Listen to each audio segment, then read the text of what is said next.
ఇప్పుడు జగన్మోహన్ రెడ్డి కనీసం అసెంబ్లీకి వెళ్ళట్లేదు. దీని మీద మీ అభిప్రాయం ఏంటి సార్? అంటే ప్రజల సమస్యలు మాట్లాడడానికైనా అసెంబ్లీకి వెళ్ళాలా? కనీసం ఈ గత 3 సంవత్సరాల నుంచి జగన్మోహన్ రెడ్డి వెళ్ళట్లేదు.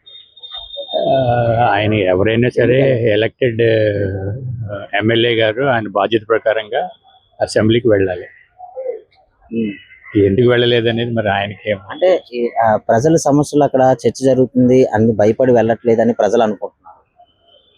అది కాకపోయినా ఆయన ఏ నియోజకవర్గం నుంచి ఎన్నికయ్యారో దాని గురించైనా వెళ్ళాలి ఆయన. ఉమ్. అసలు ఈ వెళ్ళకపోవడం కారణాలు ఏంటి సార్? అంటే ప్రభుత్వం గత అభివృద్ధి కార్యక్రమాలు చాలా స్పీడ్ గా జరుగుతుంది. దానివల్ల చర్చలు జరిగితే దానికి సమాధానం చెప్పలేక కారణం ఉంటుందని వెళ్ళట్లేదని ప్రజలు అనుకుంటున్నారు. అయిండొచ్చు. ఉమ్. ఎలా అనిపిస్తుంది అంటే ఈ వెళ్ళడం ఒక ప్రతిపక్ష హోదా ఇవ్వాలి అని కూడా అంటున్నారు. అంటే 11 సీట్లు వస్తే ప్రతిపక్ష హోదా ఇస్తారంట. 11 లేదా 12 లేదా 21 అని కాదు, కానీ దానికి ఒక రూల్స్ ఉంటాయి. ఆ రూల్ ప్రకారంగానే అది కానీ ఇవ్వకుండా ఉండడానికి ఉండదు. రూల్ ఉంటే ఇస్తారు, ఇవ్వలేరు కాబట్టి రూల్ లేదన్నమాట. అంటే ఈ అసెంబ్లీకి వెళ్ళకుండా కారణాలు ఏముంటాయి సార్? అంటే ఇప్పుడు నీటి సరఫరా చూసినట్లయితే పోలవరం కూడా కంప్లీట్ అయితే దాని మీద చర్చ జరుగుతుంది. తర్వాత అమరావతి మీద చర్చ జరుగుతుంది. అంటే ఈ 5 సంవత్సరాలు గతంలో ఎటువంటి అభివృద్ధి చేయలేదు. ప్రజలు అక్కడ చర్చ జరుగుతుంది కాబట్టి అడిగింది సమాధానం చెప్పలేదని వెళ్ళట్లేదని ప్రజలు అంటున్నారు. మరి ఆయనకే తెలియలేదు, ఎందుకంటే మరి మనం ఊహించడం కష్టం ఆయన ఎందుకు వెళ్ళట్లేదు అనేది. అదే వెళ్ళాలి కదా సార్, వెళ్ళాలి. ఆ బాధ్యత అయిన ఎమ్మెల్యేగా కూడా వెళ్ళాలి. ఆయనకి ఇచ్చిన ఆ ప్రజలు ఎవరైతే ఎన్నుకున్నారో వాళ్ళు న్యాయం చేకూర్చడానికైనా సరే వెళ్ళి అక్కడ ప్రజల సమస్యలన్నీ చెప్పి పరిష్కరించడానికి గవర్నమెంట్ అడగాలి. కానీ ఇలా ప్రజల సమస్యలు కూడా వెళ్ళడానికి కూడా ఇష్టపడట్లేదు జగన్మోహన్ రెడ్డి. మళ్ళీ నేను అధికారంలోకి వస్తాను అంటున్నాడు. ఇవన్నీ ప్రజలు గమనిస్తారంటారు. తప్పకుండాను. ఇప్పుడున్న డిజిటల్ మీడియా, సోషల్ మీడియా అంతలో చూస్తే ప్రజలు ఇప్పుడు పాత రోజుల్లో లేరు. అన్నీ తెలుసుకునే విధానంలోకే వచ్చారు అందరూ. చంద్రబాబు నాయుడు గారు అంటారా, ఆయన సీఎం కాకపోయినా CEO లాగా పనిచేస్తారు ఆయన. సార్ ఎలా అనిపిస్తుంది కూట ప్రభుత్వం? చాలా బాగుంది, ఎక్సలెంట్ గా ఉంది. ఈయన కూడా కంటిన్యూగా ఉంటే స్టేట్ డెవలప్ అవుతుంది, లేకపోతే అధోగతి పాలవుతుంది. ఫ్యూచర్ లో ఉన్న పిల్లలందరూ ఇబ్బంది పడతారు. సరే, ఈ జగన్మోహన్ రెడ్డి అసెంబ్లీకి ఎందుకు వెళ్ళకపోతున్నాడు? ఎందుకు వెళ్ళట్లేదు సమావేశాలు?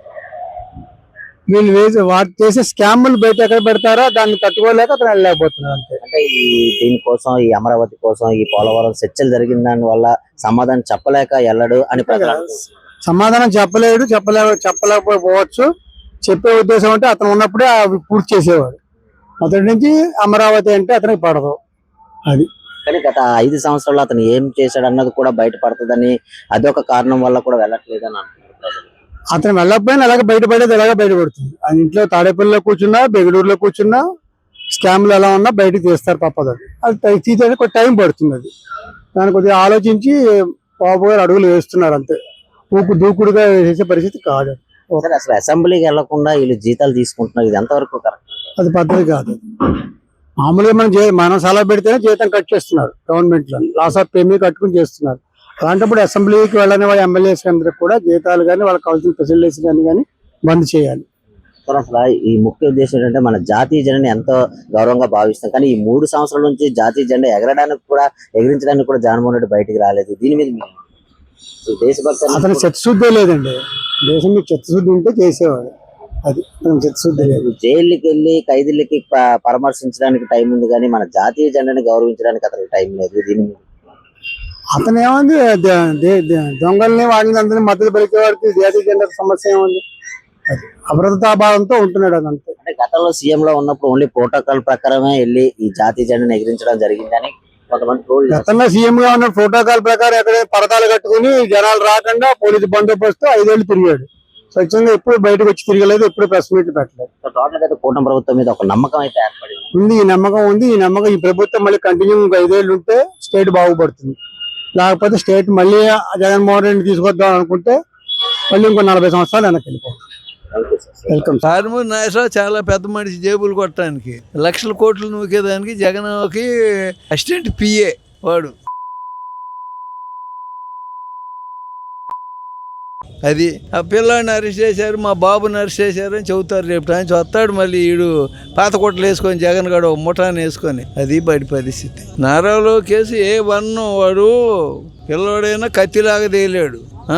రోజా అది ఇదని వాగిన అనకూడదు అనుకో. మేము జగన్ వాడు కోర్టుల కోసం డ్రామా ఆడుతున్నాడు. వాడు ఎట్టి వేస్ట్ క్యాండిడేట్ అమ్మాయి.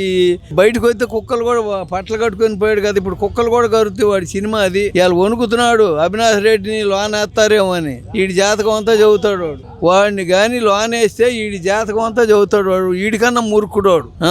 140 కోట్లు ఇచ్చింది వాడి పెళ్ళం వాడికి. ఎక్కడ తెచ్చి ఇచ్చింది? ఆమెకి ఏమైనా సంపాదించిందా? అల్లాడిపోయాడు ఎవడు కోడి. వాడి దెబ్బ అంటేనే దడ అంటే ఇవాళ మళ్ళీ వాళ్ళు వేస్తారు నాకు, వీళ్ళు ఎవరు వేస్తారు, కొందరు వేస్తారు గుదిలో పెట్టి.